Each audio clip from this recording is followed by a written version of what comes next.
Salomao está entre os reis máis emblemáticos da historia dos gobernantes máis prósperos de todos os tempos e dos homens máis ricos que o mundo já viu na Biblia. Ele recebeu destaque não apenas por ter sido sucesor de seu pai o rei Davi no trono de Israel, mas tamén por súa sabedoría incomún e súas obras extraordinarias, sendo a principal delas o primeiro templo de Jerusalén. Para voce ter unha idea, embora Salomao non seja mencionado no texto bíblico até que os últimos días de Davi sejam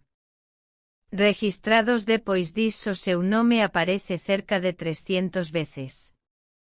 Somente no Antigo Testamento e pelo menos 12 veces no Novo Testamento, porém o nome de Salomao tamén é citado en outros escritos não bíblicos e envolvido en lendas judaicas que inclusive o relacionan a unha serie de prácticas místicas e até obscuras, como por exemplo o suposto controle de demonios. Mas neste vídeo voce vai coñecer a verdadeira historia de Salomao de acordo con a Biblia.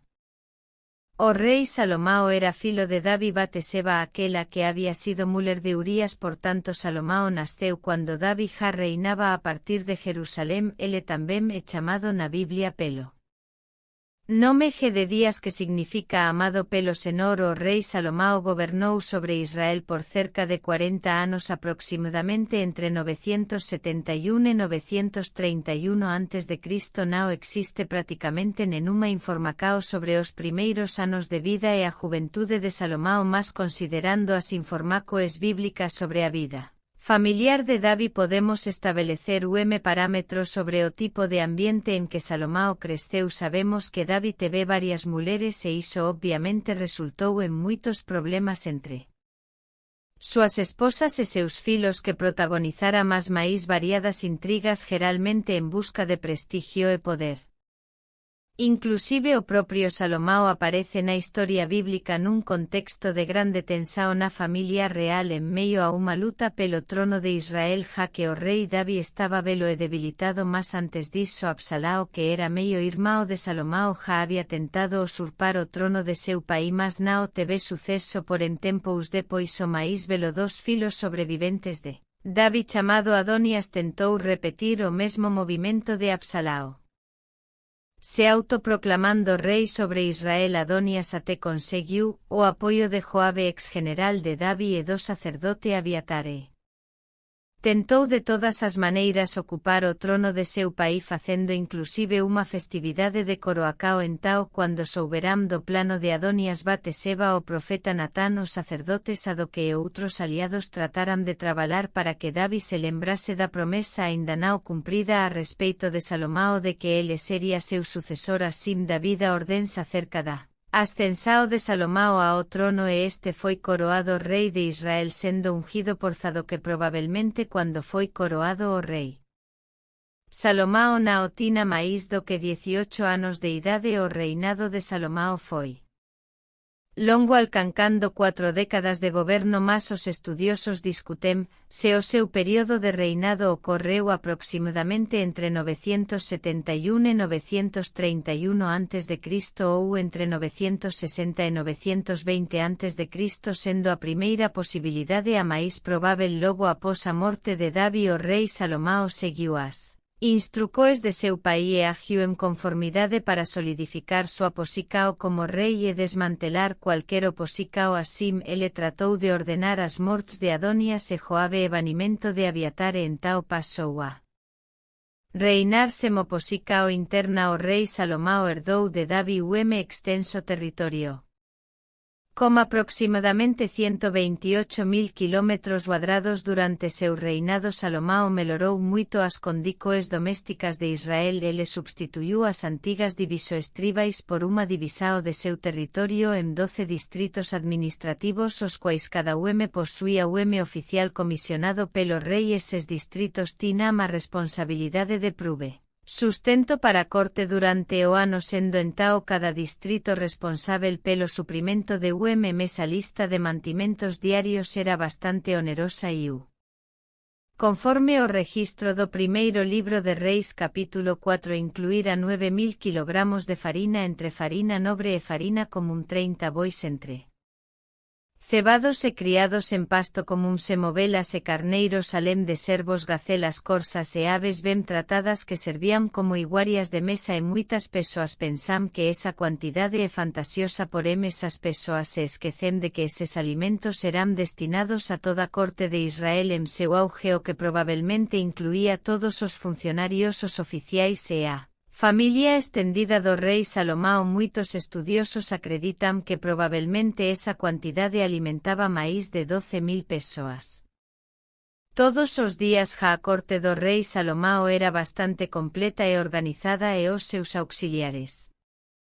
de goberno eran chamados de príncipes e ao ámbito militar o rei Salomão tamén fez melorias significativas. Ele introduciu carros de batala e cabalaria en seu exército, tamén proveu novas estradas e estabeleceu fortalezas de fronteira para guardar as rotas de comercio. Inclusive falando en comercio, a actividade comercial era o ponto forte do reinado de Salomão. Ele controlou rotas de comercio e organizou pontos estratégicos de atuacao que renderán muita receita, de modo que a prata se tornou tao comum en seu reino cuanto a pedra e o cedro, facendo com que ele vivese en meio ao esplendor de riquezas nunca visto antes en Israel. Além disso, ele foi grande diplomata e durante todo o seu reinado raramente Israel precisou se preocupar con alguma ameaca militar estrangeira. O primeiro acordo comercial significativo de Salomão foi con Hira, o rei de Tiro, no cual ele pagaba anualmente algo equivalente a 2.000 toneladas de trigo e 400.000 litros de aceite de oliva puro en troca de madeiras para súas construcoes. O rei Salomão tamén firmou contrato con comerciantes do Egito para o comercio de cabalos e carros e por súa vez os exportaba aos heteus e sirios,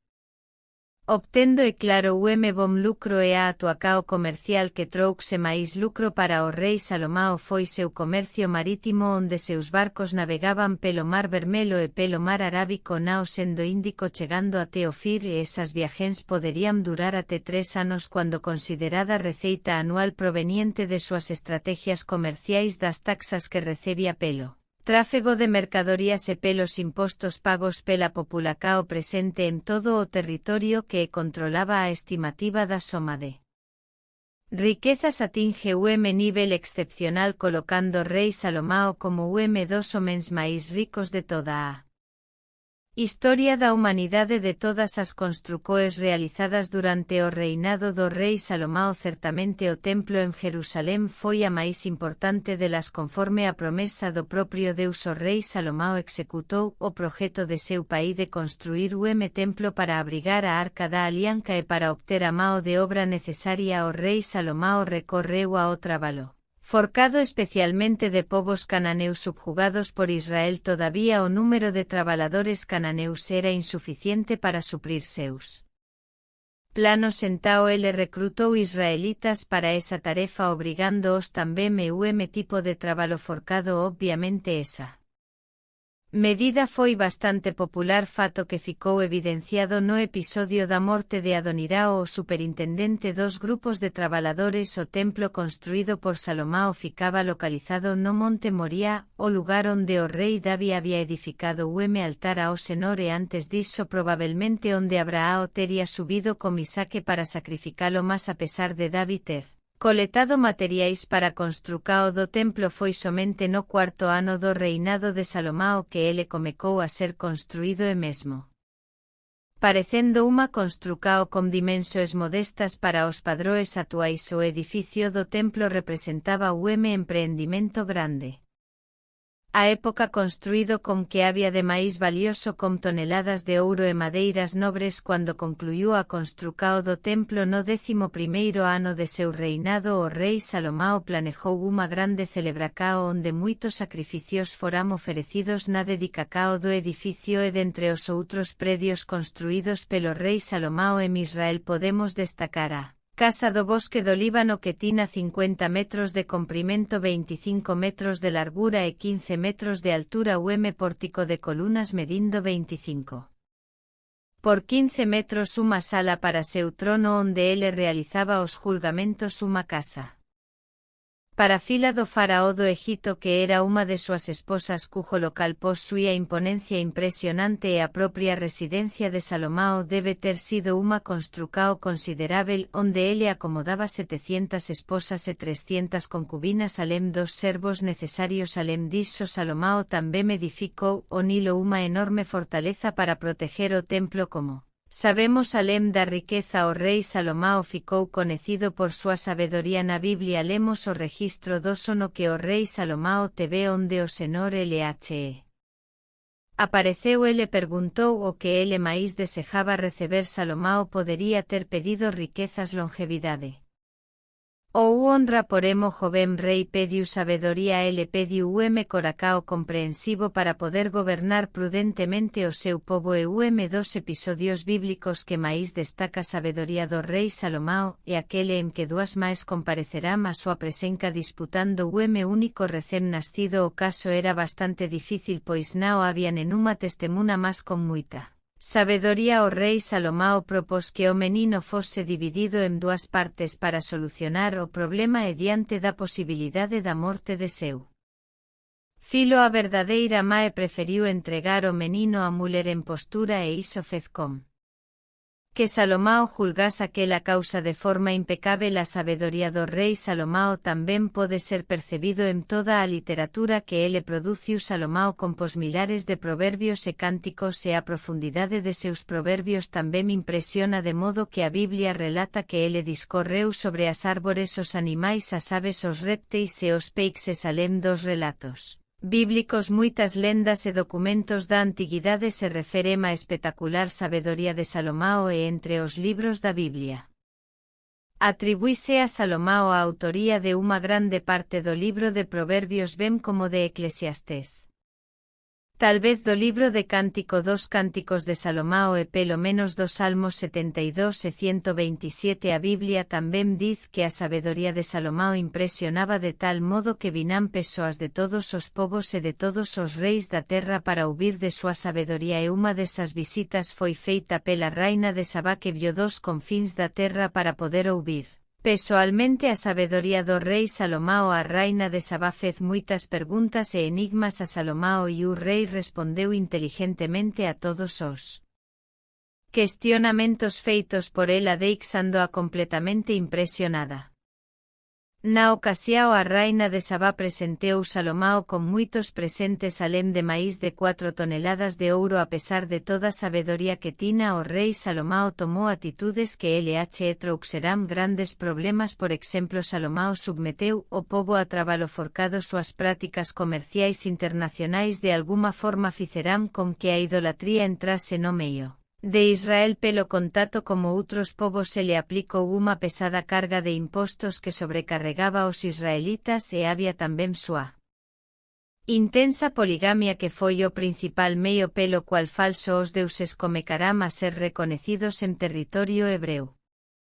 Inclusive o propio Salomao foi influenciado por súas moitas esposas estranxeiras e en súa velice praticou unha adoracao mixta seguindo a outros deuses e falando na vida conjugal de Salomao tudo indica que o casamento facía parte de seus movimentos políticos e moutras palabras parece que Salomao usaba seus casamentos para conseguir firmar vantajosos acordos internacionais embora tamén seja verdade que o texto bíblico registre que Salomao amaba súas muleres indicando que seus relacionamentos non eran apenas visando vantaxes estratégicas seja como for Salomao atingiu o impresionante número de 700 esposas além de 300 concubinas e le foi o gobernantes israelita que máis desprezou a ordenanca bíblica de que o rei en Israel nao debía ter moitas muleres para que seu coracao nao se desviase do Senor entre as esposas do rei Salomao estaba a fila do faraó do Egito e por ocasiao desa uniao Salomao recebeu como dot a cidade de Yese algunhas tradicoes árabes judaicas e etíopes sugeren que Salomao tamén tería tido relacionamento amoroso como a raina de Sabá do cual tería nascido filo supostamente primeiro o fundador da Casa Real Etíope por Ema. Biblia nao relata nada cerca disto ja o herdeiro de Salomao Roboao nasceu. de seu casamento con Naama unha mulher amonita e considerando o período do reinado de Salomao 40 anos e a idade de seu filo Roboao cando sucedeu 41 anos podemos concluir que o relacionamento de Salomao con Naama comecou antes do seu reinado por isto moitos estudiosos acreditan que Naama pode ter sido a primeira esposa de Salomao mas o grave pecado do rei Salomao ao afrontar a adoracao a Deus en Israel cando comecou a seguir outros deuses para satisfacer súas esposas estranxeiras non podería ficar impune. A Biblia diz que Deus ficou indignado con Salomao. A verdade é que o rei máis conocido por súa sabedoría e riquezas inimagináveis tamén experimentou a decadencia e a consequente reprobacao divina porque irónicamente ele non foi sabio como as coisas de Deus e desprezou súas ordenancas porém en súa misericordia e amor a David Deus suspender o seu julgamento total durante o período da vida de Salomao e non lhe atirou o reino. Nao en tanto mesmo como adiamento do julgamento divino durante súa vida Salomao experimentou as ameacas de inimigos que foran levantados por Deus para serem instrumentos de juizo en seu reino como Hadad o edomita. Resumo para meu é Jeroboao. Dentre eses tres opositores Jeroboao é o que posúe maior destaque no texto bíblico. Ele era un líder forte e traballador que se rebelou contra as políticas do rei Salomao e durante o reinado de Roboao ele dividiu o reino de Israel e se tornou o rei das tribos do norte. Por tanto, após a morte de Salomao o castigo divino realmente foi derramado sobre súa casa e o glorioso reino unificado de Israel foi tirado de seu filo. A Biblia non traz detalles sobre como foi a morte de Salomao. O que se sabe é que ele encerrou súa vida de forma melancólica deixando o reino desgastado e prestes a ruir mas sen dúbida ele fez contribuir coes importantísimas para Israel. Salomao foi o rei que construiu o templo do Senhor, foi o rei que consolidou Israel no cenario internacional de súa época e foi o principal expoente da literatura de sabedoría hebraica. Já sobre as moitas historias extrabíblicas respeito de Salomao non há nenhuma evidencia de que seja verdadeira sin de fato a propia Biblia menciona a existencia de registros sobre Salomao, inclusive algúns deses registros como intitulado Libro da Historia de Salomao serviran como fontes para o escritor bíblico dos libros de Primeiro Reis e Segundo Reis. Porém eses materiais foran perdidos ou seja eles non existen máis. O que restou actualmente são apenas lendas e escritos fantasiosos producidos principalmente por adeptos de ramo máis místico do judaísmo posterior. Nesas lendas frecuentemente Salomao é retratado como alguén envolvido con magia, capaz de controlar demonios e até de conversar con animais, mas eses relatos geralmente sao baseados en escritos pseudo-epígrafos de autoría desconecida e que probablemente foran producidos no período medieval. Porém infelizmente moitas persoas sen coñecimento preferen acreditar na veracidade desas obras falsas e rexeitar o que de fato está registrado no texto bíblico que gostando as persoas ou non é a obra máis ben documentada da historia. Inclusive como algunhas persoas diceren que a verdadeira historia de Salomao foi ocultada da Biblia, mas isto claro non faz sentido algún porque esas historias místicas sobre Salomao surgiran moito tempo depois de o texto bíblico do Antigo Testamento. Cuanto á arqueoloxía, a maioría dos arqueólogos concorda a respeito da historicidade de Salomao, embora haxa moito debate sobre a extensao e as características de seu reino, mas achados arqueológicos recentes ten contribuído cada vez máis como entendimento a respeito do período da monarquía israelita, a pesar de que as escavacoes na área onde ficaba o templo e que tal vez seja a máis importante para posíveis descobertas da época de Salomao sao sempre moito problemáticas por questões políticas e religiosas. Por tanto, o que realmente sabemos de forma confiável sobre quen foi Salomao e aquilo que está registrado na Biblia é o máis importante en tudo iso e entender que toda a gloria e esplendor do reino de Salomao apenas ficou o reino eterno do Mesías, de forma que o Salmo 72 atribuído a Salomao faz uso de unha linguaje hiperbólica para ao mesmo tempo se referir ao rei humano e pronunciar o rei divino que é Cristo.